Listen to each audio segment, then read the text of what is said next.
Today is Tuesday, February 24th, and I call the Committee on Housing and Homelessness Prevention to order. We do have a quorum. First up on today's agenda is a continued discussion from last week's hearing on proposals to prevent an eviction crisis. In addition to funding for emergency rental assistance that we passed on to the Tax Committee, we heard public testimony on 4 policy proposals to address the housing instability crisis caused by Operation Metro Surge. We heard an eviction moratorium, extending the pre-eviction notices to 30 days, extending writs of recovery in eviction cases to up to 15 days, and a bill to allow nonprofit rental assistance providers to issue letters of guaranteed assistance. Members, any continued discussion on those topics? Senator Lucero. Thank you, Madam Chair. And it wasn't one of the questions I had thought of, but you just said something that I have a question. The list you just ran down, everything ended with a crisis. So I'm just wondering if there's perhaps somebody in the audience or maybe one of the members of the committee, for example, the eviction crisis you use. What has been historically the rate of eviction? Maybe in Hennepin and Ramsey County and or 7 County metro area and or statewide. And then what is your definition of a crisis? What is the delta between what is considered historic versus current day, and how are we defining a crisis? Thank you, Senator Lucero.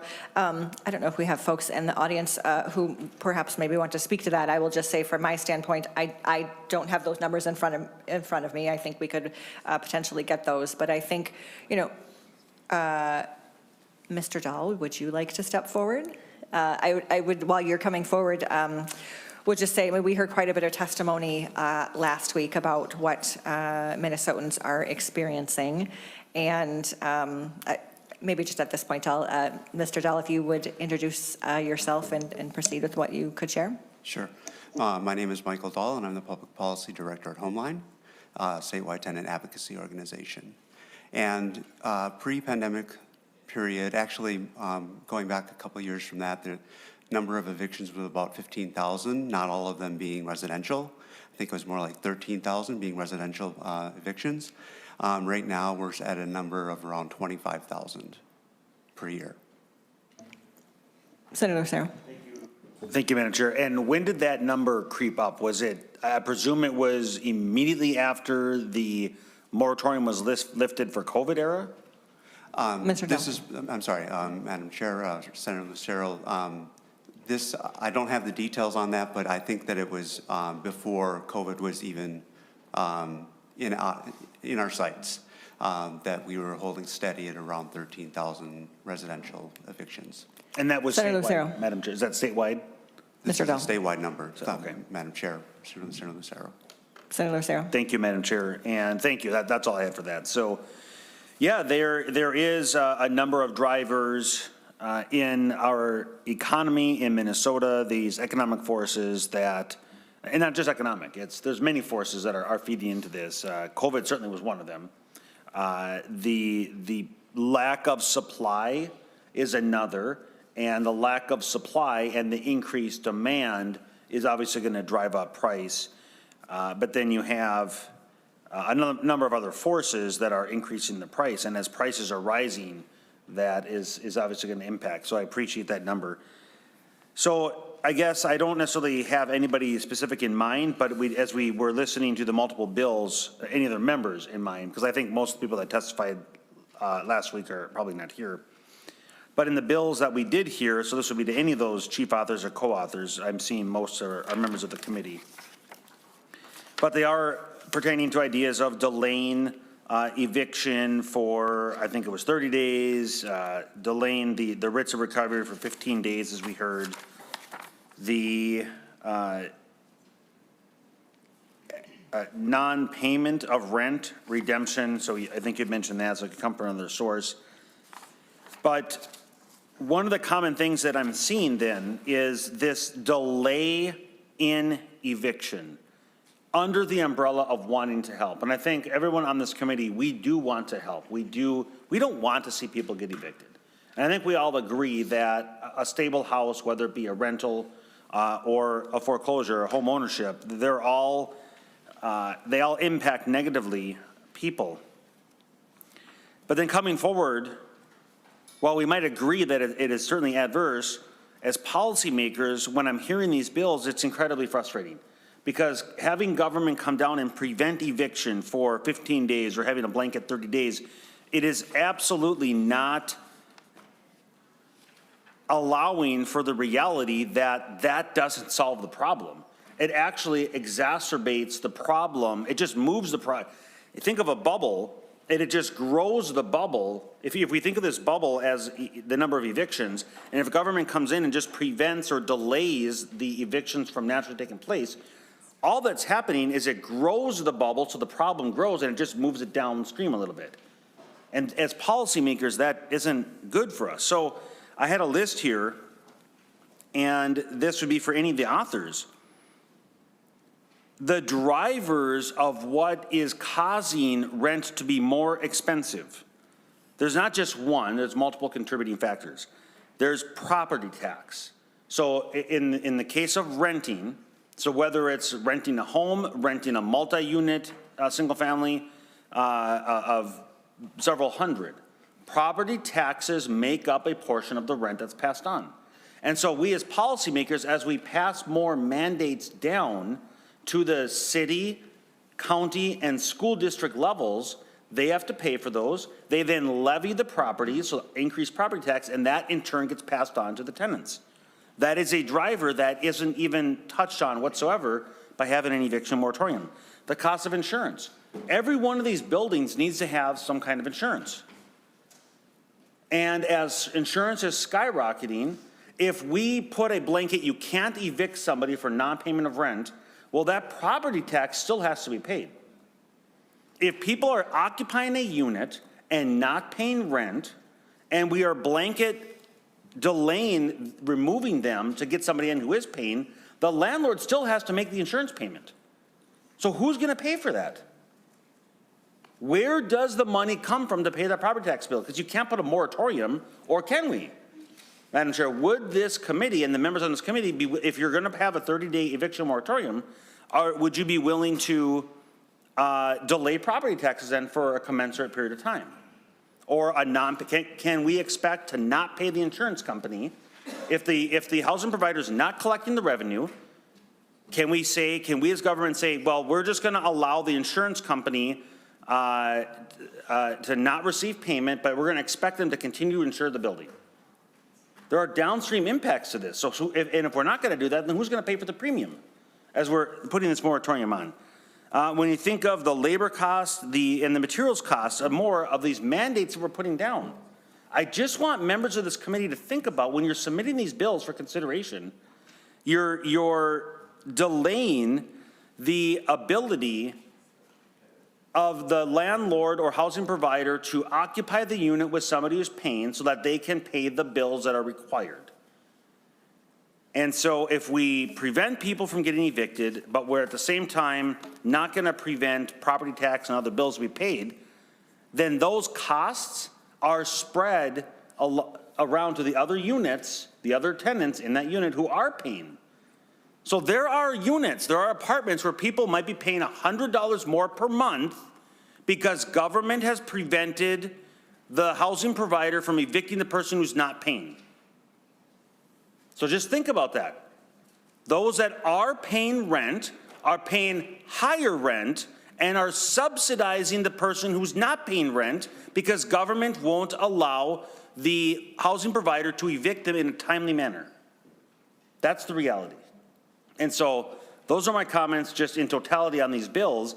I appreciate all ideas. I love having conversations on the ideas, but I want members to understand the decisions of moratoriums are not done in a vacuum.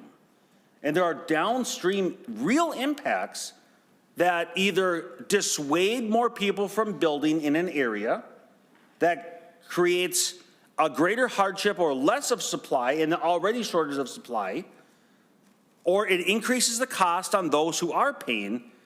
All the way around, in the end, it is not a good outcome. So I highly encourage members to really think hard about these moratorium ideas. Thank you, Madam Chair. I'm going to move to Senator Mohammed for a comment as well. I just would say, just also to remind members that another one of the conversations we had last week was about emergency rental assistance, and so would uplift the importance of that in this discussion as well. And also just to note the other ideas and items that we talked about also allows the tenants more time to come up with the rent to be able to pay that. And so whether it's accessing emergency rental assistance, or whether it's getting that letter from a church instead of a government organization, those things do allow a bit more time and breathing room for people to be able to pay that rent and not have to be evicted. But Senator Mohammed.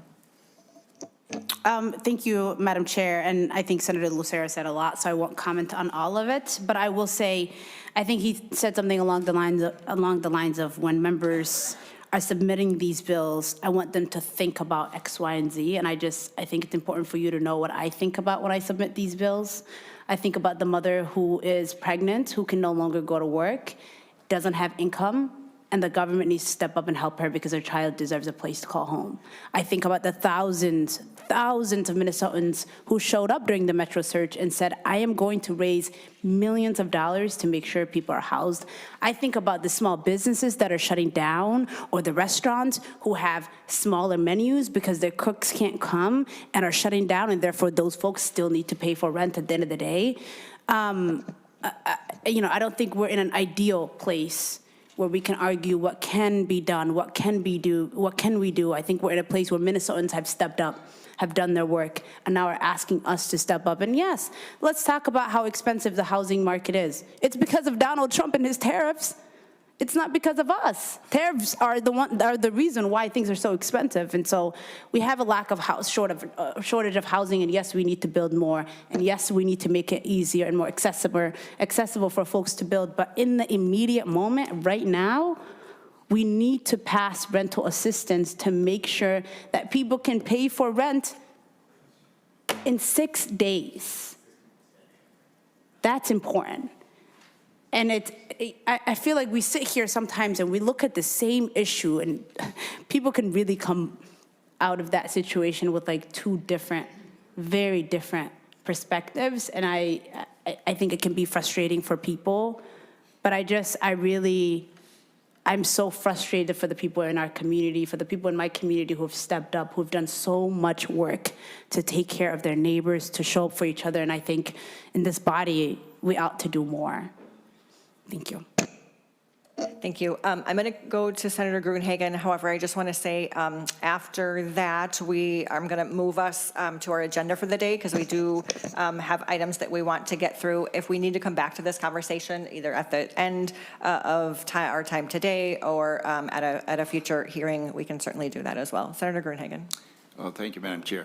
Yeah, I would just add the perspective that, I understand the human side of it that was just shared here by Senator Fateh Mohammed. I'm sorry. I had no idea Senator Fateh and I looked alike. That's crazy. I didn't mean that. I just got that mixed up in my mind. So, but I would just say, if you're going to delay the removing a non-paying tenant, then the least you should do is alleviate expenses for the landlord. In other words, I think it's a two-tier system. In other words, it's not just, okay, if you want to put a moratorium on the delay of the eviction, then the least you should do is help out the landlord in terms of his expenses during that period of time. Otherwise, I think what Senator Lucero said is true. Everybody else pays a higher rent. So I'm just giving that for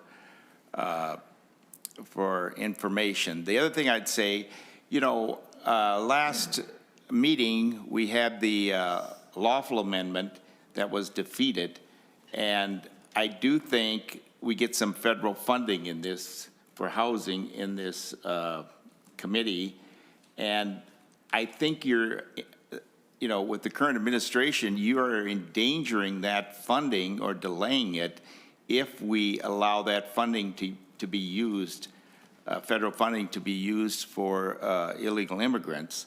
And I wish that we could reconsider that amendment at some point to make sure that we don't endanger any federal funding that we can use as far as housing is concerned. Thank you, Madam Chair. All right, members, I'm going to move us from this discussion, thank you for that, to our next item of business. So next on our agenda, we will have a presentation on the state of housing in Minnesota from Ann Mavity, Executive Director of the Minnesota Housing Partnership. Welcome to the committee, Ms. Mavity. Please begin. Thank you. Thank you, Chair Bolden, and members of the committee. I wanted to, my name is Ann Mavity. I'm Executive Director of Minnesota Housing Partnership. I'm here with my colleague, Courtney Scheff, who will be running the slideshow that we'll walk through today. I'm honored to be with you here today. The first thing I want to go through, here we go. Thank you. Hang on one second. Can you take that off? So what we know today I'm going to go through a lot of slides, although I'm not going to go through every slide that you have in your packet, but I wanted to provide you a lot of base and source information that will help inform and guide the proposals that will be in front of you to evaluate and review this session. Minnesota Housing Partnership drives innovative housing solutions through original research. We guide community development work across Minnesota and across the country, and we advocate for policies that ensure that everyone has a home in Minnesota. And does that go forward? Sorry, a little technical difficulty here. I'm going to go over 3 areas with you today as we look at housing. There's 3 key pieces, sort of context to keep in mind. 1, we don't have enough homes for everyone in Minnesota who needs them. 2, people are paying more for their housing than they can afford across Minnesota. And that's an ineffective, inefficient, very costly result. And in Minnesota, we don't have enough resources for everyone that needs it. So really, we need more housing of every type in every corner of the state. Now, many of you have seen this slide before. We have underproduced housing for a long time, and we need to do catch-up production because we don't have enough homes. In fact, we're 100,000 homes short.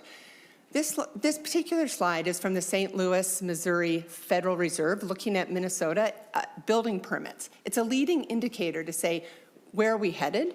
And what we're seeing on building permits is that they are going down. It's a downward trend, which means that we're not going to have more supply coming online, and certainly not enough to do that catch up and fill that 100,000 home gap.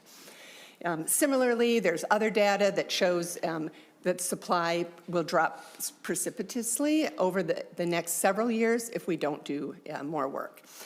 And we have worked hard in Minnesota to have housing goals. So back in 2018, Senator Draheim, many of you were on the State Housing Task Force that set this goal of 300,000 new homes by 2030. So we have those goals. We're not on track to accomplish them, but we put in motion that that's where we need to be. And in fact, the Met Council also has goals for the 7-county area. For the 10-year period ending in 2020, the Met Council had goals of 36,000 new homes. And unfortunately, in that 10-year period, only 16,000 new homes were created. And that number is the aggregation of all the cities within that Met Council footprint. And that means that we were 20,000 short of that goal. So we have a long way to go. And of course, part of what that means as well is that we're looking at a system, land use and zoning, all the processes that help create supply that are not getting the outcomes that we need. So Madam Chair? Yep. Oh, Senator Lucero. Thank you, Madam Chair. Just had a quick question. So before you move on the slide, you were talking about the number of homes and specifically the permits, the permit applications Yes. have decreased. Can you clarify, are you talking about homes or units? So in other words, does that number include for permit application decline, Is that including units for apartments, or are you just talking single-family homes? Not just, Ms. Mavety. when I say, oh, I'm so sorry. Thank you, Madam Chair. Senator, when we talk about homes, we're talking about both rental homes as well as single-family homes and home ownership. So it's inclusive of both. Oftentimes what you'll see in the building permits, there might be one permit for an apartment building, but that also, of course, that'll have a much bigger footprint in terms of the effect, positive or negative, of how many permits are, but they're trending downward is the point. Yeah, no, that's. Senator Lucero. Thank you, Madam Chair. And I just want to punctuate the implication of that metric for the committee. So as was said, it's an indicator then, and by the time, so just at a high level, a developer, whether it be for a 50-unit apartment complex, 200-unit apartment complex, or a developer that's going to build 120 homes on a 80-acre parcel, there's an exploratory component to that, where there's effort involved in trying to locate a parcel somewhere. And then representatives have to go and have conversations with city staff and offer proposals. Maybe, again, it's private conversations that might formalize into maybe making a concept proposal in front of a planning commission or something like that. And then based on feedback they might get from the city, they then would have to go through the effort of more formalizing what the development might look like from a PID perspective, breaking up or having more details such as the roads and infrastructure, et cetera, and then all of that has to be gone out, and you have to get the bids for all the different components that go into the construction process.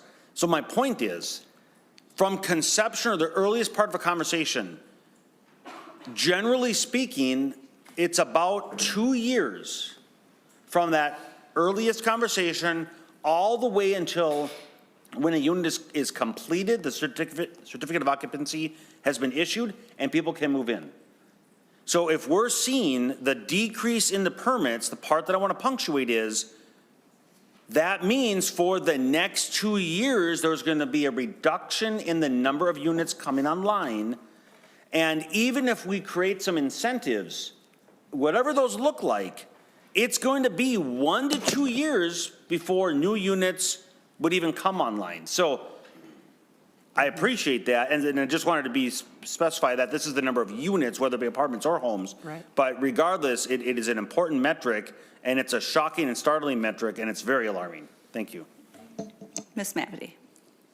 Chairport, thank you. And Senator, I just want to punctuate that, your comments as well, just to say that we are now in the third year looking at legislation. We collectively, this body, at Yes to Homes legislation that would try to streamline and make that process work more effectively to create homes more cost effectively, and really more homes and housing choices in places where cities choose makes the most sense. So we're working on that too. I'm going to hop ahead right now. That scarcity in supply means that there is not enough homes and the costs are going up of those homes. So we see that hit hardest with folks at the very lowest income. In fact, there's only 39 homes available for every 100 severely low income tenants. And that means that they are paying way too much for their housing than they can afford. The good news is that we have a very elegant and efficient solution, which is rental assistance. And what we know, and this goes to, again, Senator Lucero, your comment about housing providers need rental income. Rental assistance is a win-win solution that actually allows tenants to afford their homes as well as allowing providers to have the revenue needed to sustain those homes. The challenge with rental assistance is right now only 1 out of every 4 eligible households receives rental assistance because of federal budget constraints. Good news is that the Metro sales tax that was created a couple years back produces 5,000 new rental assistance vouchers to help people pay their homes in the metro area. And that need is statewide, and we want to continue to look for statewide solutions to that. You'll also hear a lot this session about emergency rental assistance, and again, rental assistance ongoing for folks that have that squeeze in their family budgets, that they cannot afford the homes that they have is one thing, and then folks that are facing emergency situations, it is more cost effective to keep them in their homes than to start that cycle of homelessness, which is expensive for the family and expensive for the systems. In your packets, we have the Minnesota Housing Partnership creates a state housing profile, and we have that in your packets for the state of Minnesota as well as legislative district profiles. It has a lot of information. Happy to follow up individually on any of those data points with you that you're interested in. I want to highlight a couple things. One is we know that even folks that are trying to fill the most in-demand jobs in Minnesota, as reported by Deed, still are not making enough money to pay the rent. The housing costs are higher than what their income can afford, and that's true even for home ownership. And what we're also seeing then is that, like with renters across Minnesota, almost half of all renters in Minnesota are paying more than they can afford for housing. And they're making really hard choices in other places in their family budgets because housing costs are so high. And that is happening in every corner in Minnesota. So on this map, what you're seeing, the counties that are in white are the ones where there's a minimum of 25% of the population that is paying more than they can afford for their housing. The dark red is where an average of half are paying more than they can afford for their housing. So again, this is a challenge in every corner of the state. We were talking earlier about eviction filings, and I wanted to just touch on that we've been seeing this upward tick in evictions in Minnesota. Our colleague Michael Dahl was speaking to this earlier. One of the things to note is that Minnesota is seeing more evictions compared to pre-pandemic levels, so not just the impact of the pandemic, but those pre-pandemic levels. Minnesota is seeing more evictions than some of our peer states and metro areas across the country. So it's a challenge that here in Minnesota, we really need to solve for. Now, let me just briefly touch, Senator Gruenhagen? Was it time for questions or comments? If we could let Ms. Mavity finish. Sure. I just Yep. have a couple more. Yeah. Thank you. Thank you, Chair. So I wanted to just quickly touch on some data points for home ownership. So one of the things that is really notable and challenging is that the cost of an average home in Minnesota has exceeded $400,000 for the last 2 years, according to Minnesota Realtors. And what that has meant also is that the average age of a first-time homeowner has ticked up to 40 years old. So some of us who are a little bit older may have walked into home ownership earlier. That is just out of reach for a whole generation of folks coming up trying to get into home ownership because of those cost escalations and that gap between incomes and housing costs. We also know with home ownership that Minnesota has traditionally had the worst racial disparities in home ownership rates in terms of race across the country. We have had some improvements, that policies that have been put in place have made some positive trends, but it takes that intentionality in order to really bridge those disparities. I have 2 slides left, I think. In order to provide this housing, we need to have a healthy and robust nonprofit housing sector. And again, we talked earlier about some of the, Senator Mohammed, you were talking about some of these costs, the cost of the tariffs and other things.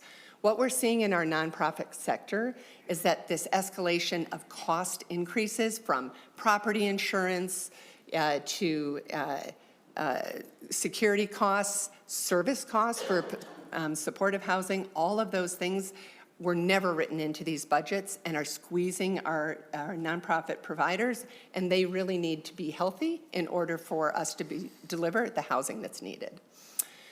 Housing infrastructure bonds, always a winning. That's the workhorse of our housing world, targeted to the lowest income folks.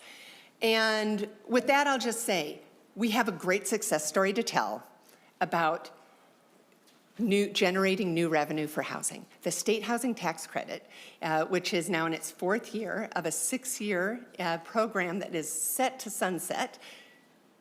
This year, in 2 hours, we had more applications to use that, the 9.9 million, and it had the application portal had to be closed because it was so popular. So we know that there's a demand out there for folks, and we have long-term solutions as well through our Future Starts at Home to get dedicated revenue. So thank you. Thank you very much, Ms. Mavety. We'll start with Senator Gruenhagen, and then if there are other member questions. Oh, thank you, Madam Chair. Yeah, you know, I did a little bit of research on the cost of housing with neighboring states, and one of the things I'm finding out is Minnesota, I think if I remember right, and everybody can do their own research, compared to Wisconsin, I think we're $82,000 higher for the same house as if you built it in Wisconsin versus Minnesota. Iowa, we're also thousands of dollars higher. The Dakotas also. Minnesota is artificially higher. So I think government, regulations, taxation, and a host of other things is artificially inflating the cost of housing, which is contributing to the statistics you're sharing. So I think one of the things we could do is to get a list of comparative data with states that can build houses much cheaper and look at what we're doing in government to artificially inflate the cost. Now, one of the things I remember from last session, because I was on the Energy Committee, we passed a bunch of Green New Deal crap, which basically is worthless, onto residential and commercial buildings, which I've already heard complaints about artificially inflating the cost. And you know, when you mandate this stuff, the first thing that happens, they come and say, well, it doesn't cost that much, just mandate it. Well, as soon as you mandate something onto construction, guess what? The price doubles and triples in a few years, all right? Because it's a government mandate. So getting a list of what we're doing compared to comparative states and getting contractors in here that actually build houses. I know we used to have a state rep who built houses, and he used to complain. I used to sit by him, and he's not here anymore, but he used to complain vociferously about Minnesota, and he quit building houses, okay? He just said it's not worth it. So, you know, when we point our finger at tariffs or things like that, we better look at the 4 fingers that we got pointed back at ourselves, because we ourselves are doing it, which is contributing to evictions, which is contributing to people not being able to afford. And then because we do all this and drive the cost up, then government has this habit of saying, well, we feel bad about that, so we're going to give you subsidies. Well, the subsidies don't solve anything. If anything, they drive the cost even higher.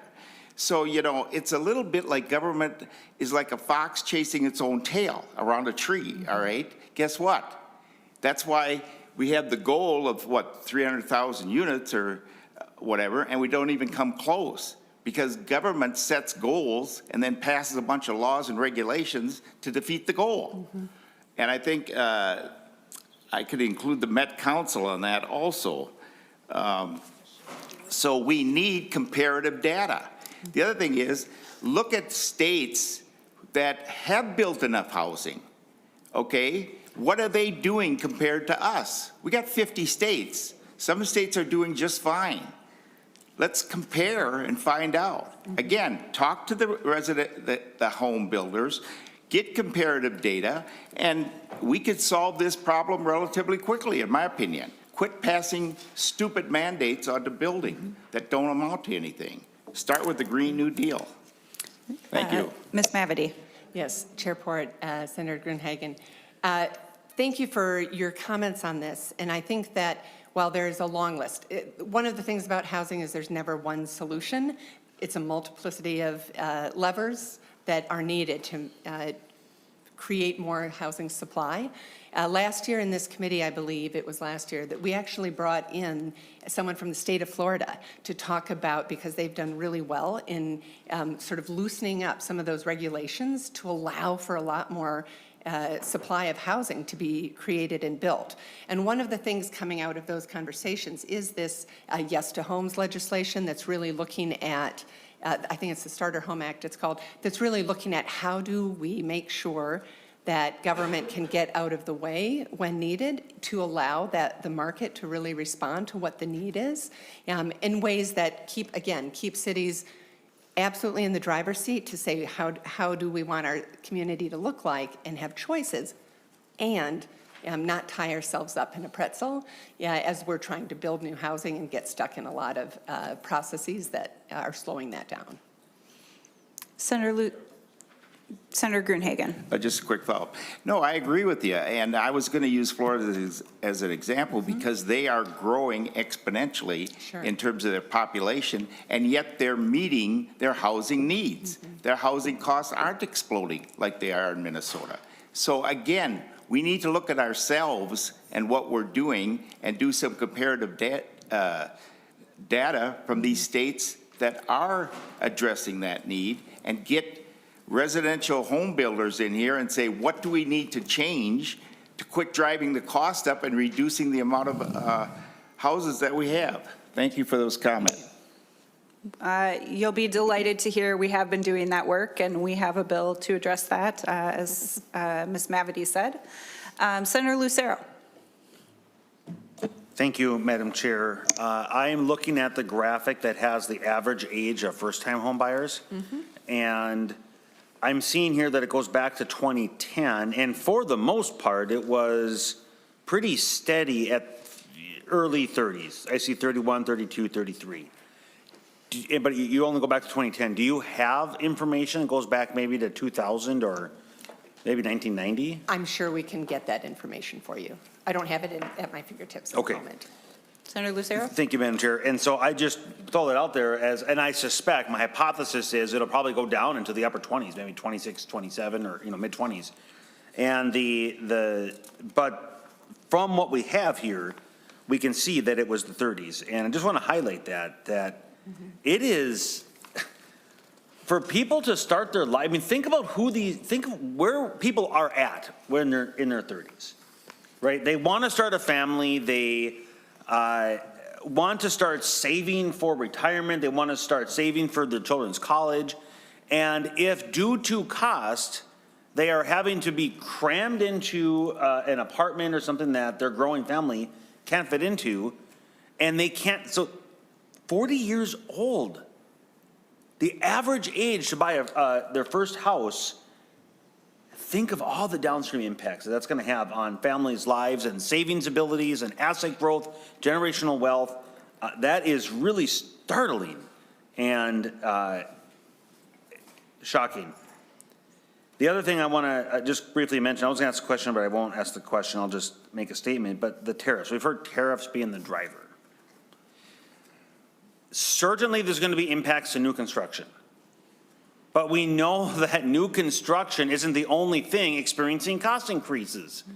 Existing apartments, existing homes are getting more expensive. And there is no tariff on existing homes. Okay, so the question I would have asked, I'm not asking, but I would have asked is, what is your explanation for that? Is it going to be the talking point, oh, we'll just blame it on tariffs and Trump? The reality is property taxes, insurance, and mandates from government that are directly increasing labor costs are not tariffs. Please don't just recite the talking points. If we really want to solve the problem here in expensive housing, we have to think broader than just partisan talking points. Thank you, Madam Chair. Thank you. Senator Putnam, and then we will move to our next item on the agenda. Thanks, Madam Chair. If you don't mind, I'm just going to get meta for just 1 second, if you don't mind. A lot of people, when they find out my day job, I'm a professor of rhetoric, I teach about argumentation and logic and debate, they think, oh, it must be great to serve in the Senate. And I say, no, because I spend most of my time wanting to fail my colleagues.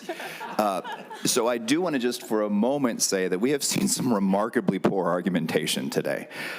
There's a massive difference between causation and correlation. And when you're talking about causes, you have to acknowledge differential causes. Some causes are more germane than others. So I'm asking us to take a moment when we're saying things like this and we're making causal arguments, just do me a favor, would you please? And just say contributes to rather than causes, or is one of many factors. If you want to experiment with logic, I'm sorry, my frustration is coming out as someone who studied this for so long. If you want to experiment with logic, try that out a little bit. This is one factor among many. And that allows you to argue that it's an important factor among the many. But when you just sort of scattershot that out that way, I'm in my grade book right now, friends. We need to do a little bit better because this issue is important enough that it deserves a bit of intellectual precision. And I'm sorry that sounds obnoxious, but thank you for your indulgence, Madam Chair. Thank you, Senator Putnam. Thank you, Ms. Mavety and MHP for your continued partnership and the information you bring to this committee. And thank you, Ms. Schaaf, though it's weird to see you on that side of the table. Next up on the agenda, I'd like to welcome Commissioner Jennifer Ho from the Minnesota Housing Finance Agency. Commissioner Ho will present us updates on the agency's work, and we'll follow that with time for questions from members. And then we would like to hear Senator Draheim's bill at the end of that as well. Commissioner Ho, welcome to the committee. Please introduce yourself for the record whenever you are ready to begin.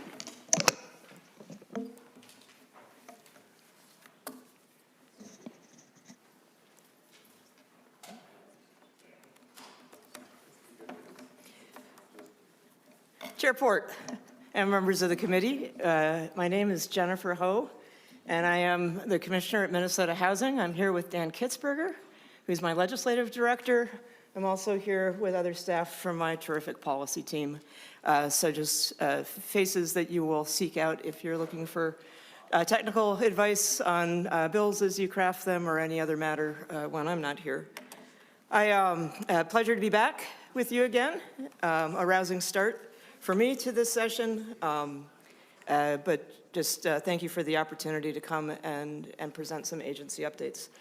Chair, if you want to give me some guidance on this, I have 25 slides. I intend to go through them fairly quickly so that we can get to Q&A, but just slow me down if you want to slow me down. Because I do know that we have one new member of the committee, and I want to just make sure that we get everybody kind of refreshed on where we're at. And yes, Senator Lucero, I did choose this jacket with you in mind today. I appreciate that, Commissioner. Senator Lucero, do you have a comment?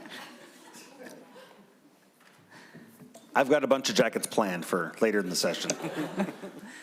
And Commissioner, I am hoping to have this presentation and most of the questions done around 2 o'clock to give sort of an aim there. Terrific. Thank you. The mission of Minnesota Housing is to understand that housing is foundational to a full life and a thriving state. So we equitably collaborate with individuals, communities, and partners to create, preserve, and finance housing that is affordable. We're somewhat unique. We're an independent agency that was created in 1971. I have a 7-member board of directors. We have an annual independent financial audit. The ratings agencies, Moody's and Standard & Poor's, rate the agency. We don't have an ongoing state-appropriated administrative budget, and our goal is to serve statewide housing needs. We're able to operate across the full continuum of housing, so we provide capital and support needed, again, across the state, everything from homelessness prevention to home ownership. We support construction and operation of multifamily properties with hundreds of units, and we help young families just starting out with affordable mortgage loans and a boost from down payment assistance. Senator Lucero, I looked up your question of the Google real quickly. In 1960, the average age of a home buyer was 23. The median price of a home for purchase was $22,000. I was with my mother yesterday. They bought their house in 1965 for $18,500 because the $22,000 house was a little out of reach for what they could get approved on a mortgage. Stunning. Chair, you asked me to walk through our our most recent awards. We do our largest funding through our consolidated RFP process and make those selections in December. These are competitive grant programs. We call it a consolidated RFP because we combine multiple sources of both federal and state funding and try to match projects to the funding streams that make the most sense and allow us to do the most things. The timing of our annual cycle also allows us to quickly match what you authorize and appropriate, ideally in May, to projects that we're selecting with the board at the end of the year. So in December of last year, we made $166 million in investments. That's 51 proposals representing over 1,400 units, and you can see the split between the rental and the homeownership. That actually represents a total of over a half billion dollars in total development costs and supports roughly 4,700 jobs. I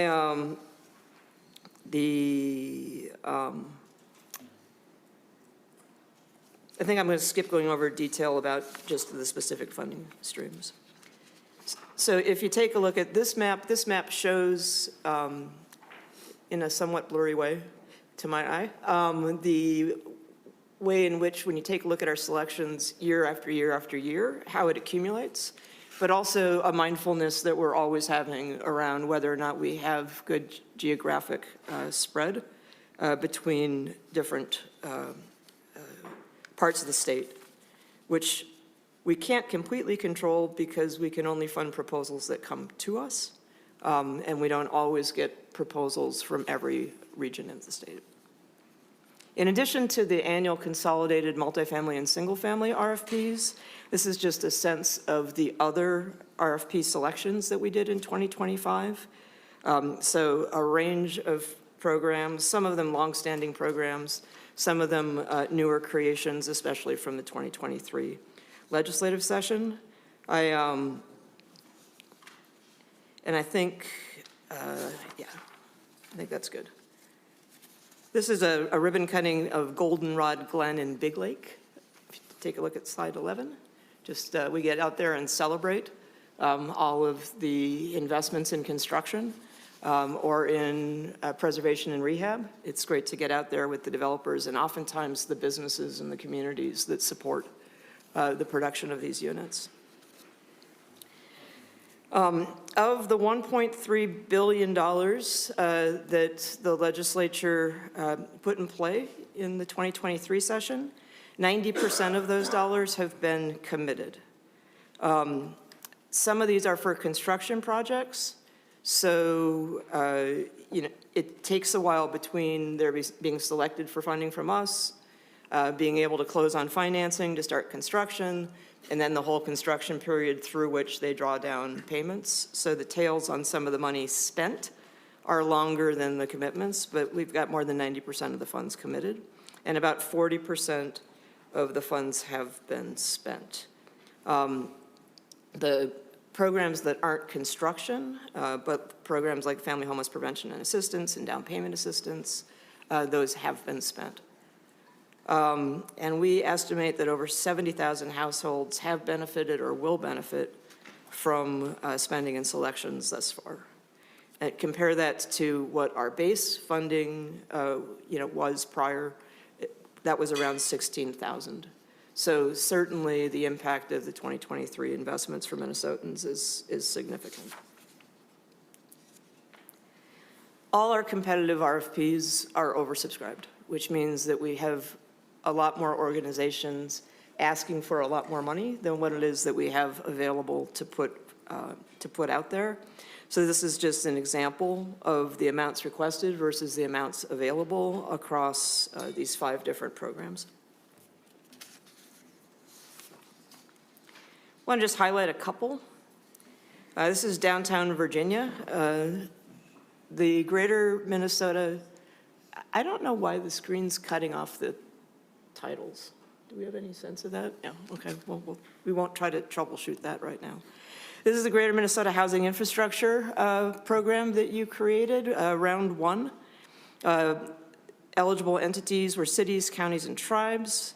This is really about roads, sewers, and utilities to prepare places for housing construction. And the funds could be used for up to half the capital costs of that physical infrastructure, designed to pave the way for the creation of workforce and affordable housing. We awarded nearly $7.5 million to 21 infrastructure projects that will support approximately 450 single-family and 400 multifamily housing units across Greater Minnesota. Ms. Mavity talked about bringing home rental assistance. This is both tenant-based and project-based rental assistance for low-income families across Minnesota, really aimed at families with kids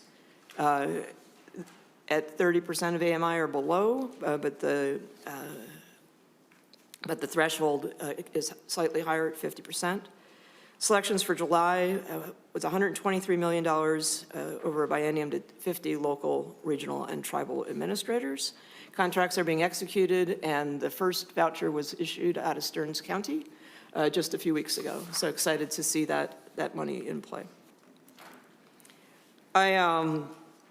There are some things that aren't finished yet, and I wanted to be transparent about that. This is where we have upcoming competitive RFPs. The remaining RFPs account for less than 2% of the resources from fiscal year 24 and 25. A couple of these were delayed, like the high-rise sprinklers, because we had to get a legislative fix to them. But just wanted to show the status. And a couple of those, we've already gotten proposals in, and we're making final selections.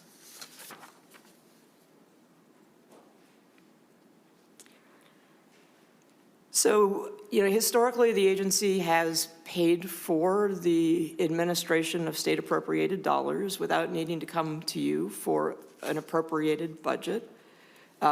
I run a bank that does loans to help people buy homes and does lending around multifamily and construction. And the margins on our lending have allowed us to be able to augment what we do to run the programs that you authorize. 1.3 billion was an anomaly to the level of spending that we usually got. I know that we would all love to see that built into our base funding. And then we would have to have a conversation around, what that would mean for the ongoing administrative expense. A lot of these grant programs have a 5-year grant period. They've got the period leading up to starting the grant period, and then they have a compliance and audit period that follows the end of it. So the 2023 investments have a pretty lengthy tail in terms of what it is that we're able to do.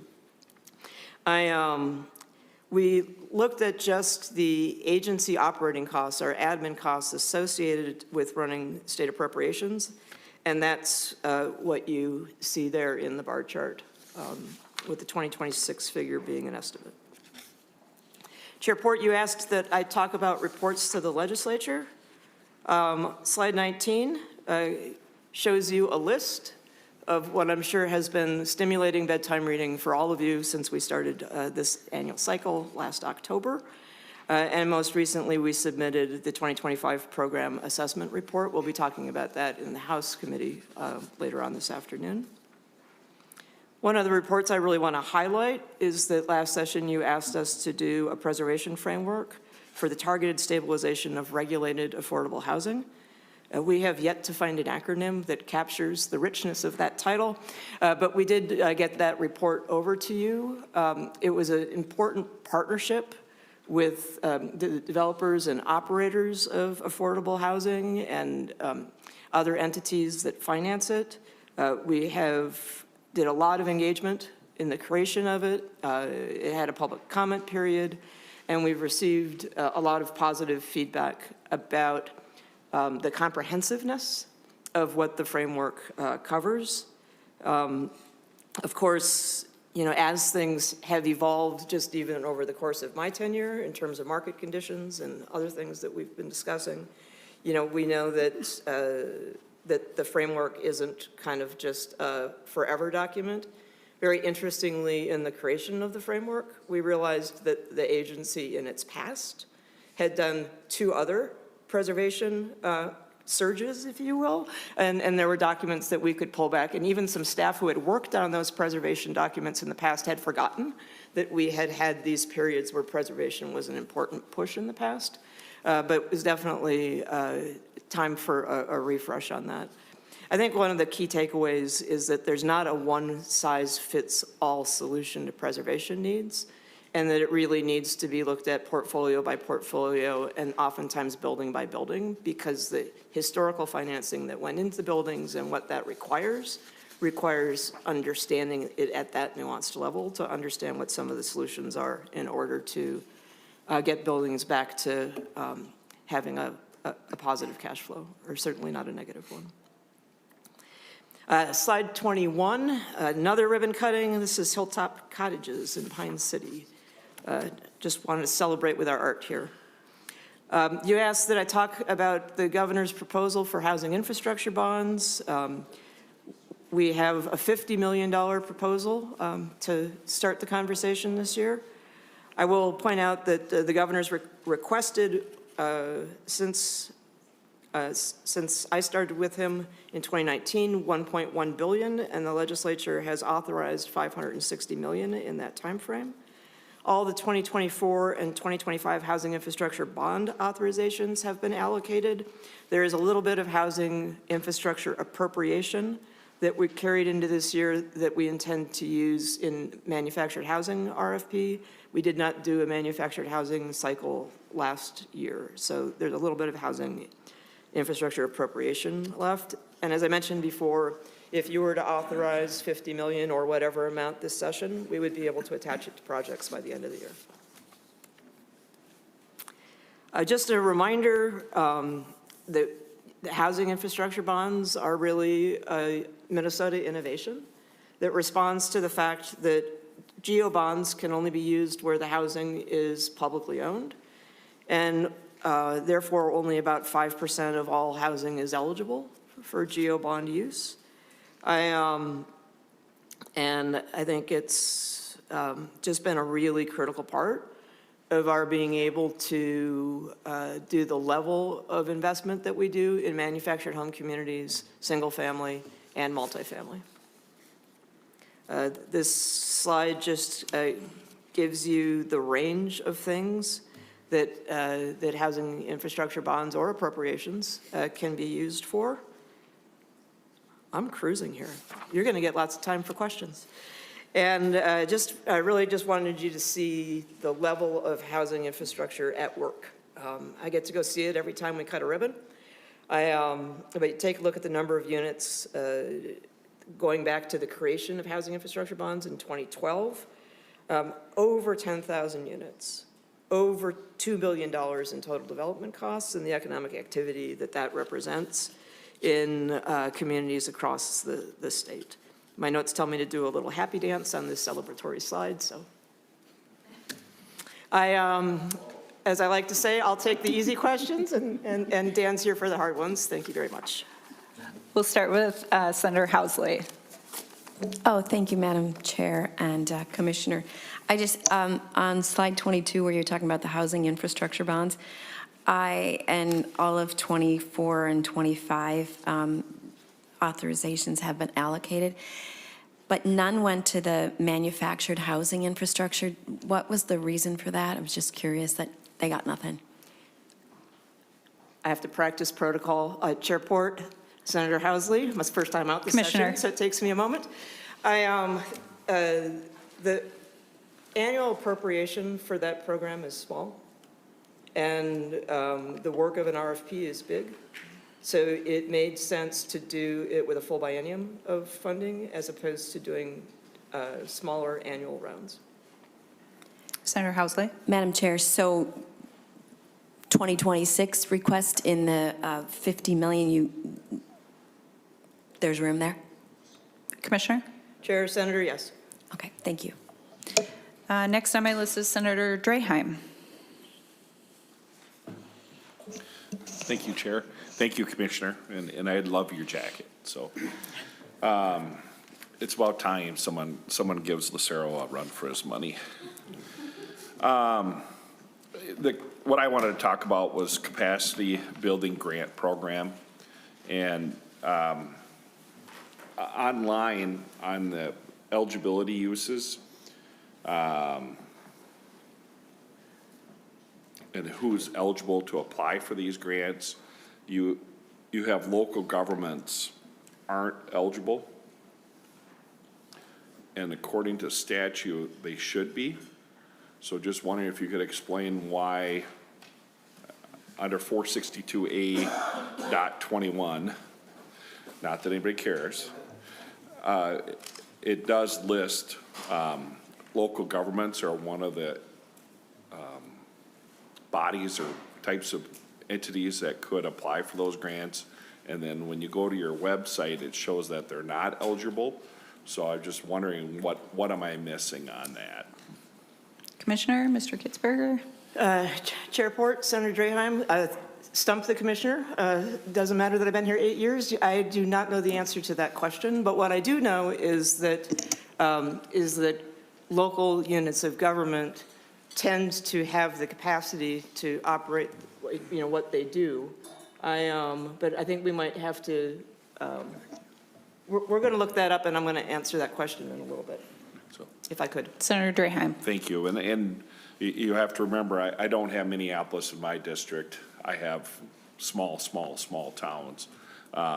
So that, a lot of the smaller communities are begging for people to move to their communities and want more housing, like all communities, I guess, want more housing. But, so if we can get back to that's not a gotcha question, it's just something I think we need to understand. I know you have an amendment later on for my bill, so that's what started the conversation. So, thank you, Commissioner. Chairport? Commissioner? With modern technology, I have an answer at least, and it doesn't, Senator, the statute says we may do it.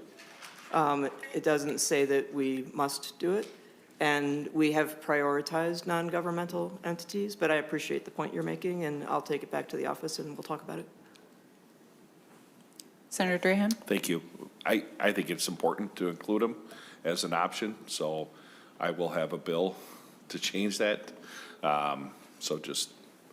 But I think it's worthy of discussion. So, Commissioner, if you guys have a good reason why you don't think it would work, or you did it a long time ago and it didn't work for some particular reason, I would love to know what that is. So, thank you. Chair and Senator, I'm fairly certain that I have not been involved in a policy conversation around this issue in my tenure, so my guess is it is the way it's been, but we'll go back and have that conversation. Thanks for pointing that out, Senator Draheim. I didn't realize that. Next on my list, Senator Gruenhagen. Oh, thank you, Madam Chair. Yeah, thanks for your presentation. I'm looking at slide number 5. Your organization or agency has been around since 1971, okay? Slide 5 kind of summarizes the areas that you emphasize or work on. Well, homelessness is up, evictions are up, rental housing is down, home ownership's down. I mean, just about everything that you are working on is going the wrong direction. So, I mean, there's a lot of failure there. If you were a private organization, I think you'd go out of business. Maybe the best thing we could do is close the agency down, cut taxes, and maybe things would improve. I mean, since 1971, and everything you're working on is getting worse. I just don't see why we should give you any more money or give you any money at all, to tell you the truth. So any response to that? Commissioner? Chairport and Senator, welcome to the committee. Nice to meet you. I think I will, I come from the corporate sector. I was a managed care executive at United Healthcare and Blue Cross Blue Shield before I got interested in the question of homelessness and the cost of homelessness to the healthcare system. and have since been involved in multiple efforts to demonstrate that housing somebody with a high illness burden in a supportive housing setting actually is a better use of scarce public resources than having them use crisis and institutional care, which are often the most costly settings for them to be in. So there is a whole body of evidence that creating housing with supports for people who are homeless is effective at improving people's lives and a better investment of public dollars than jails and emergency rooms and extended hospital stays. There are a lot of other factors, and I appreciate Senator Putnam's comments before that contribute to the situation that we have. The agency was created in 1971 because the federal government gave states the power to issue bonds in order to help support the rental and homeownership market. And then later with the creation of the federal low-income housing tax credit to help allocate those tax credits for the creation of housing. I wish that I was financed in such a way that I could take responsibility for the totality of the housing system and whether it works or doesn't work for employers and families and raising kids and growing old. But we've never financed housing as a comprehensive system or something where the government stepped in with an assist for everybody who needed it. I will tell you personally, as I am rounding the corner in this, my 8th year on the job, the first year was fun. And this work has been extraordinarily hard because of all the pressures on housing and the extraordinary circumstances that we've dealt with in that time.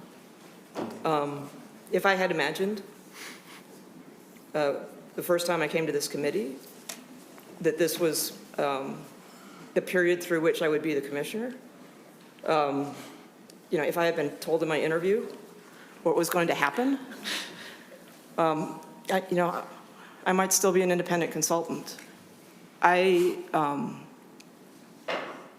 have a lot of personal feelings about the fact that I haven't miraculously been able to change the circumstances of housing, but I thank Senator Putnam for saying there's a lot of contributing factors to what's gotten us to this point.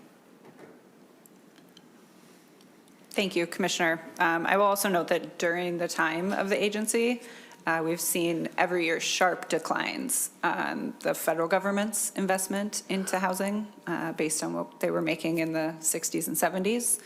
And we saw massive changes in the 80s and continued on that de-invest in housing and move that to the state or to the public. As you noted, 95% of housing is publicly owned. Senator Gruenhagen? Privately owned, Mr. Chair. Yes, sorry. Okay, thank you. Thank you, Madam Chair. Yeah, is your area being investigated as far as fraud is concerned? Commissioner? Chair, Senator, no. Okay, one more question. Senator Gruenhagen? Oh, thank you, Madam Chair. Yeah, are the 5 states around us, do they have an agency like yours that deals with these areas that you're aware of? Commissioner? Chair, Senator, yes. All 5 do? Commissioner? Chair, Senator, yes.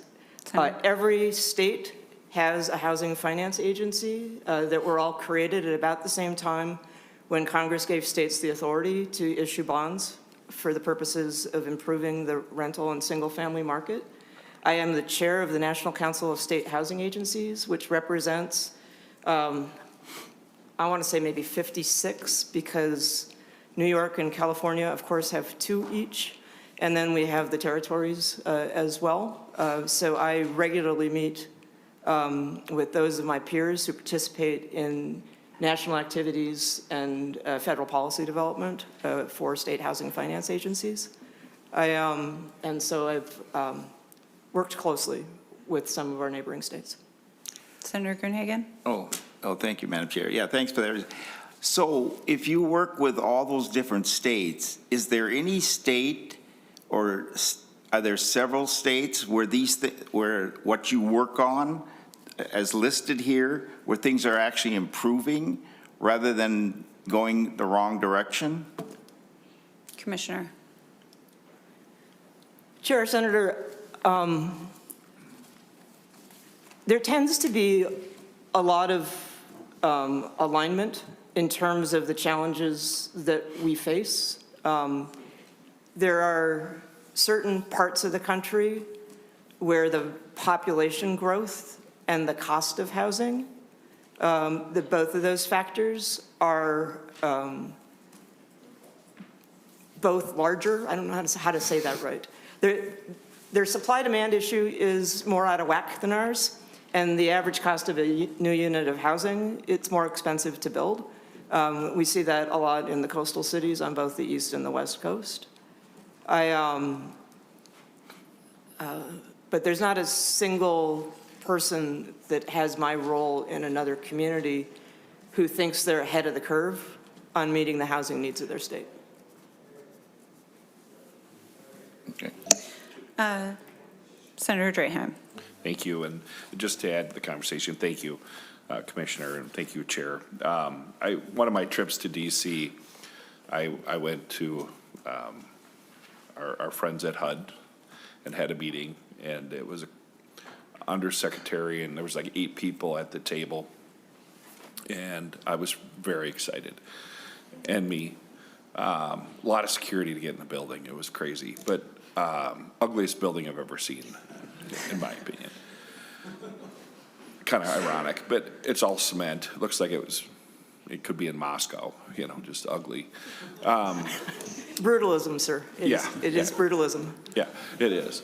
But Glenn, to your point, I asked them, what are you seeing across the nation? You know, what are some great ideas I could take back to Minnesota? And there was nothing. It was very disappointed. I was very disappointed that there was, on the federal side, and not that people aren't passionate about it and are working hard on it, but there really was no magic bullet to help with the housing issue. It's pretty simple, in my opinion. It's supply and demand. You need to increase the supply, and that'll lower the cost. The discussion we had earlier about tariffs or not tariffs, and if they're contributing to the cost or not, you know, to me, it's more about, I think one thing that affects it probably heavier is the cost of money. And when we look under the previous administration, post-COVID, not just the time period of that previous administration, we had to raise interest rates 11 times. 11 times. And that probably had more to do with the cost of everything than anything that's been done in the last 13 months. But there are a lot of factors that affect housing. And when Commissioner Ho came on board was about the time we started the discussions about having our own housing committee here in the Senate. And Senator, the housing committee was agriculture, rural development, broadband, and housing. And it was literally a day, maybe a day and a half, the whole session on housing. So I'm grateful that we have brought housing to the forefront with Commissioner's help, Chair, your help too. And we have great discussions on this important topic. I am not happy where we're at, but I don't think there's any one person or one agency to blame for that. We have a supply issue, and it's going to take a lot of learning on the 201 elected officials to help understand what affects that supply and demand, and we're not there yet. So hopefully, after I'm gone, those of you that are left can work on that, and we can really address the core underlying problems. It's not a Band-Aid, renter's credit, builder's credit, whatever. We need more housing, period. And that's the only thing that's going to get us out of this mess. And we haven't got there yet. So thank you, Commissioner. Senator Abler. Well, thank you. This is a good discussion, and Commissioner Ho, I welcome to my good colleague Glenn Gruenhagen, who his first comment is, let's get rid of your agency. So I think that's kind of sets a tone for a friendly conversation. So anyway, so actually I had the opposite thought, and you know, to the chair, and I really think we need some more housing guidance statewide. We have a very nice report from the Housing Partnership. I just was actually shocking looking through a manufactured housing thing from Co-North with issues. I have one manufactured housing park, I guess you call them. And I just think we're still, you know, so great ideas and all, but like every other committee I'm on, there's a department that brings forward at least some ideas that the administration tells the people to work on, and they have all these stakeholders that bring ideas, and you know, let's help people who are hungry. Oh, okay, and out of that comes SNAP and other programs, and then we keep them for a while, and then we fix them, and there's a kind of guidance. And so, I don't know, maybe just even if we can come up with a sentence to ask them to come back next year with some ideas about how they might be, you know, if I just change them overnight, they would probably, I don't know, be not practical, but like just for instance, in this, I wasn't aware, we were chatting with the locals. People own their trailer, their homes, but if they don't pay their rent, they don't get to keep the home. And they were even tearing some down for lack of payment. And like, that is like horrible. And so they're proposing that they're gonna do a thing next year, I don't know why wait till then, talking about real property titling on leased land. Like, why is that a thing now? And it is a thing, and I don't even know I don't know where that came from and how that was all right. But it's a horrible policy. This one fellow had spent $180,000 on a very nice home by the creek, but he's like a couple of months away from losing it, and still having a mortgage. And I just don't understand that. And I can't think that would be a partisan thing at all. So, but just as an example that I would like it if Commissioner Ho, you're a commissioner, right? And so would whatever your title is, be a real commissioner of an agency that does policy making instead of coordinating payments and, you know, approving projects here and there, but a more comprehensive thing. And a version of, you know, Minnesota HUD or something where there's at least an effort at a coherent plan. So I'm giving you a compliment, Commissioner, but I compared to my colleague there who was like, oh, how could you do that? But I just think that there's somewhere to go there, and at least there'd be different parties in charge and they'd have different focuses. But I think as we try to go forward, that would be something. And if someone wants to talk to me about this titling thing, I don't know why we wouldn't drop it this year just to get the discussion going, because I did not get into a rant about private equity and how they've not been helpful. Oh, I did just say it. But we can't rely on that as the alternative. You're welcome to if you want to, Senator Abler. You know, and just to Senator Draheim's comment about why not locals, but as we decide to award, my final thought, can we decide to award people that have the least amount of profit built in, enough to make it work? You know, these small home builders who would love to do 10 homes in a summer or something, and keep it. I think that's a part of it as well. So anyway, a contributing factor is friction of the extreme profit motive. I don't want to get rid of every profit. So anyway, that's my thought. Thanks, Madam Chair. Commissioner? Chair, Senator, thanks for the compliment.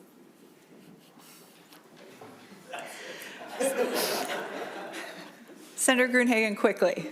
I have a compliment, no. I can't think of it right offhand, though. But no, it's kind of a brainstorming thing as far as affording a house, and something that's being vetted federally, and I don't know if we could do something like this or not, but the idea that people could, or individuals could tap into their 401k or their IRA to do a down payment on a new house. That's being discussed federally. I don't know. You know, the other thing that I always thought, I own an independent insurance agency, and I've got a number of, and I do some financial planning too. And I have grandparents, you know, they're sitting in their retirement plan with over $1 million, and they don't really need it. And if there was a provision where they could take some of that money to help their grandchildren without having to pay tax on it, to do a down payment on a house, and then, you know, eventually the grandchildren could pay them back or whatever the arrangement would be. But I mean, you've got all this equity tied up with a lot of elderly people that have done well over the years, and they don't really need it. And I know you have gifting, but you know, they pull that too much money out, they got to pay tax, they get killed on taxes on it. So they're doing the RMDs and things like that, but you know, require minimum distribution.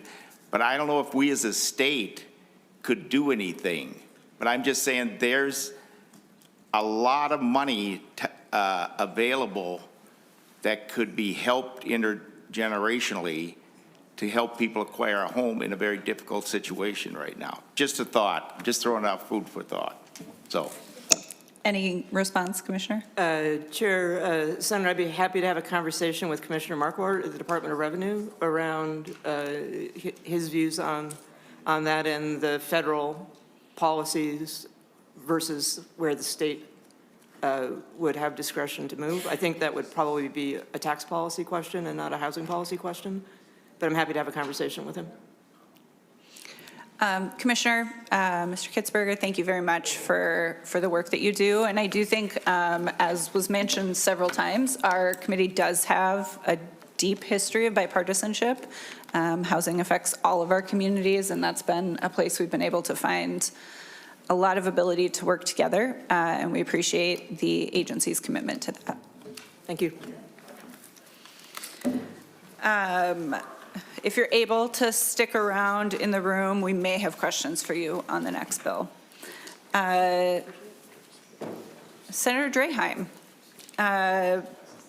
will be presenting Senate File 2434.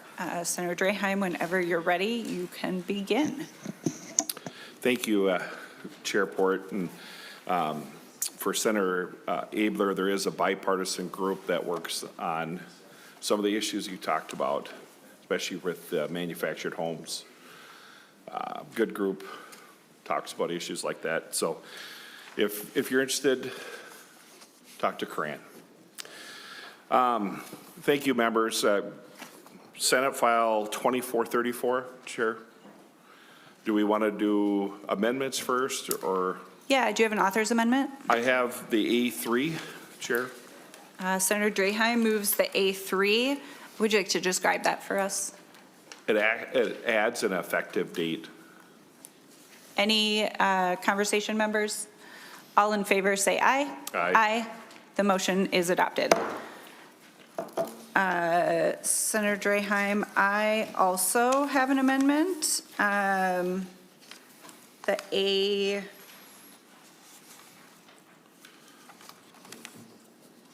A1, which may now conflict with that we just added? No. Council assures me it does not.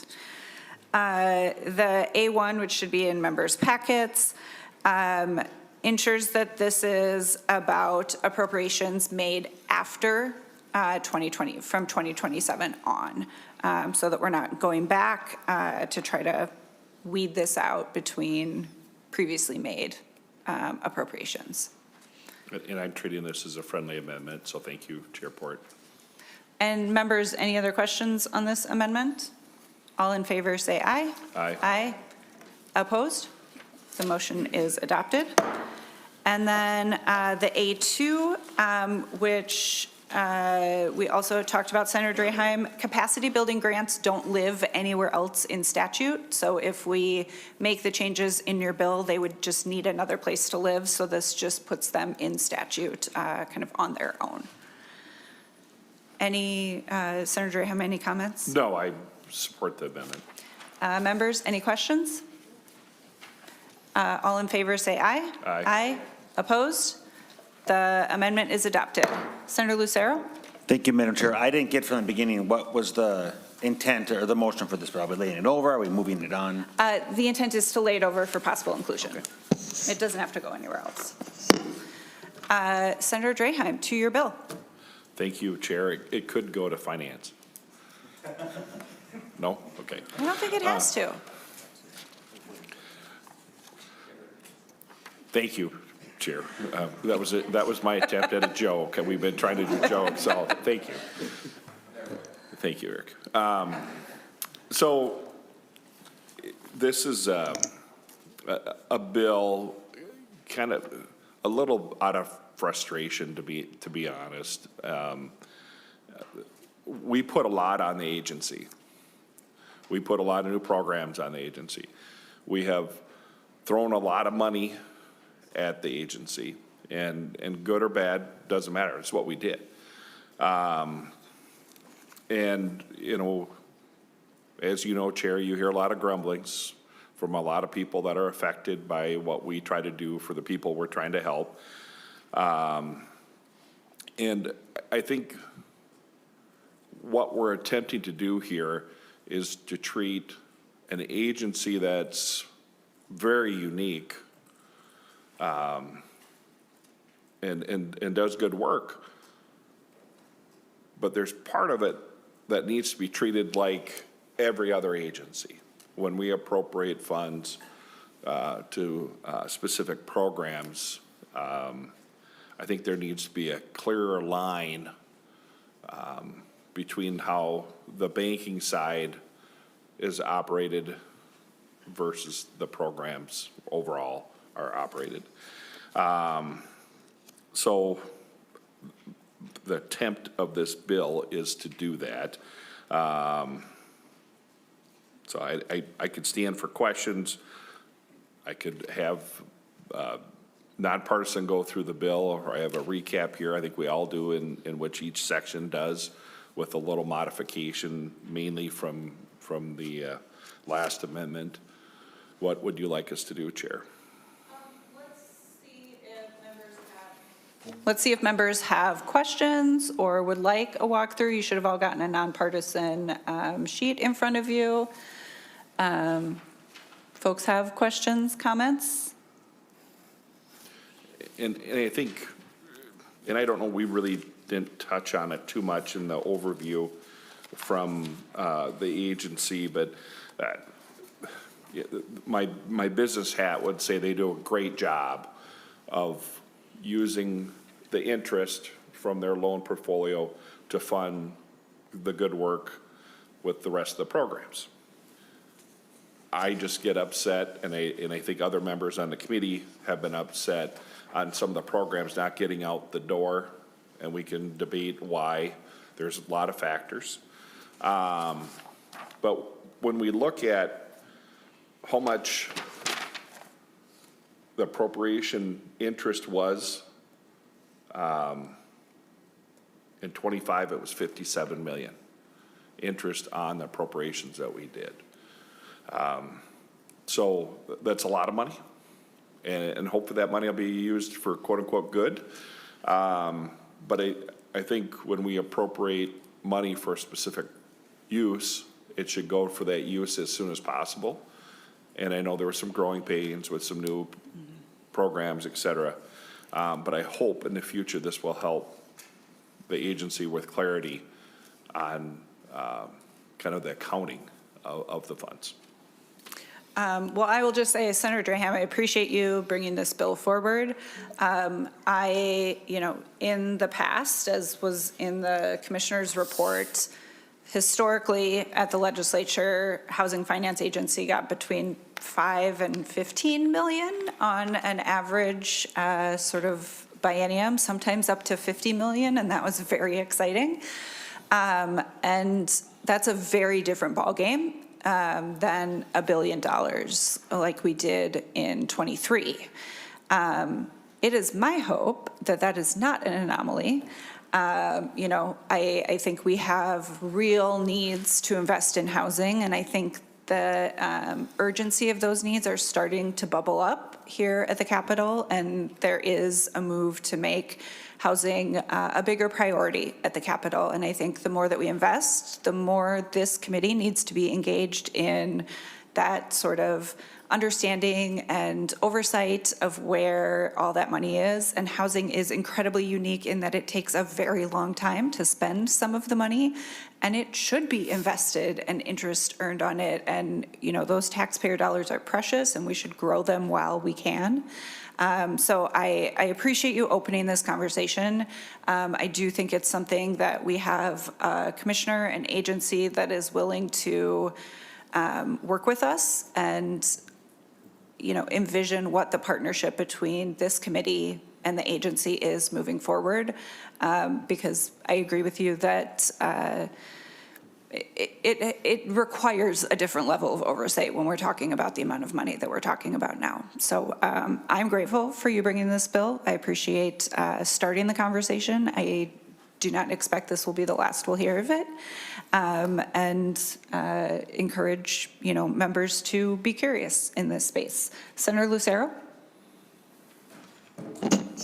Thank you, Madam Chair. And I think members of this committee know what we're talking about, but I'm not certain that everybody in the public might be certain. So I'm just going to, if I understand it correct, and correct me if I'm wrong. So when we as a legislature, we make appropriations to an agency, and then there's the expectation that they're going to spend those appropriations with whatever guidelines we give, whatever parameters we have. In this particular case, what we're talking about is this is a different type of agency where we made an appropriation of a very large sum, and then the agency is earning interest on that appropriation that we made. And then so what we're discussing here is the interest that was earned is now up to 57 million, right, for just 1 year? Chair, thank you. Senator Draheim. Thank you. Yeah. So just for 25, it was 57, approximately 57. 24, it was 54 million. And 23, it was 13 million. And those are fiscal years, not calendar years. Okay. So we're talking tens of millions of dollars that are above and beyond the original appropriation that we gave. So the question is, should there be guidelines on those appropriations? Should those dollars on the interest now, not the appropriation, the interest, should those dollars come back to us, that we do something else with them? Should the question be that they stay with the agency and we put parameters around it? It really just comes down to, should there be guidelines on what and how those are spent? Or should we as the legislature have an agency then be independent and decide for themselves how that significant amount of money is being spent? So did I lay that out correctly? I will insert that there are guidelines around how that interest is spent currently. They have to spend it on the administration of that program or additional costs that come up, which is quite frequent, particularly in the construction aspect of it. It has to be used for the same purpose of that program that it was originally appropriated to. I think part of the conversation that we're looking at is we have not funded, the legislature has not funded administration of the agency at all. The agency has done that on their own, partially because half of their agency is a bank. And that's not under our purview, and partially because of the unique way that funding works. And so they've been able to invest those dollars and use that interest to pay for admin. And I think moving forward, if we're talking about a significant growth in agency, like in what the legislature is asking of the agency, I think we should be thinking about and talking about and deciding if we should be paying for administration and then having that oversight over it. And if that means that some programs maybe don't go into the Housing Development Fund, like the, you know, more of the programs that are not construction-based. I think that is more sort of what this bill gets at. Senator Draheim? Well, Chair, I don't like it when a committee hearing goes by when we don't ask nonpartisan staff a question. So I don't know if the fiscal analyst would like to weigh in on the discussion on the uses of funds. Mr. Olafson. Oh, Madam Chair, Senator Draheim, so if you look at the A1 amendment,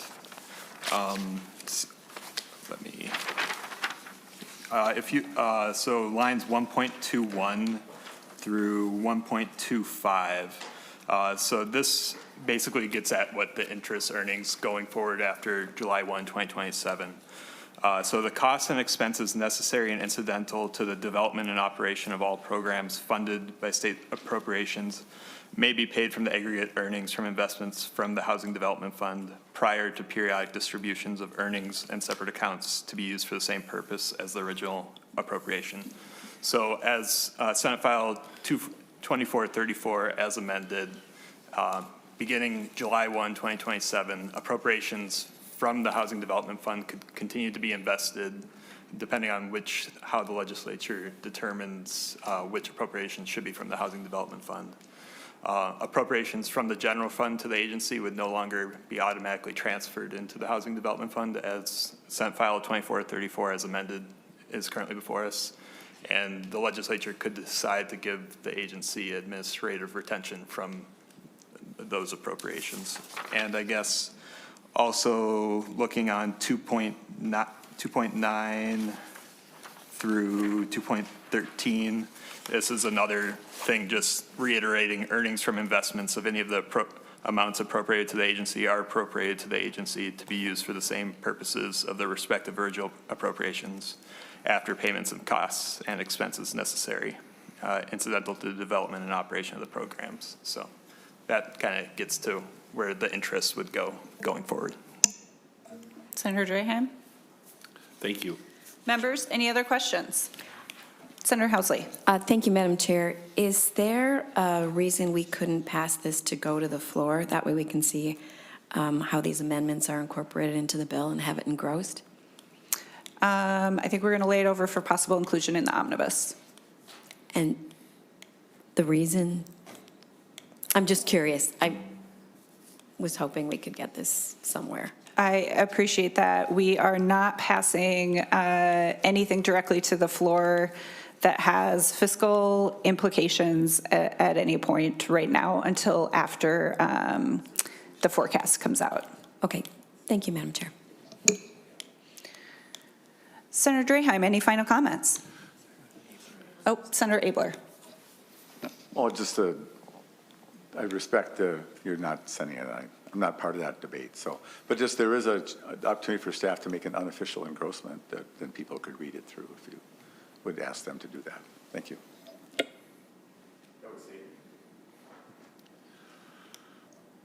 Send it around to the committee members. Ms. Painter. Madam Chair, I believe we could do that. Thank you. To the committee. Senator Draheim, any final remarks? No, I appreciate the time and the hearing, of course, Chair, and the discussion. You know, I think we have a common goal, and I think we have to remember that. You know, I think I appreciate the discussion earlier, but I think we got to focus on the future.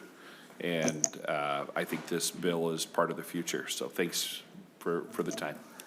Thank you, Senator Draheim. With that, Senate File 2434 as amended is laid over for possible inclusion.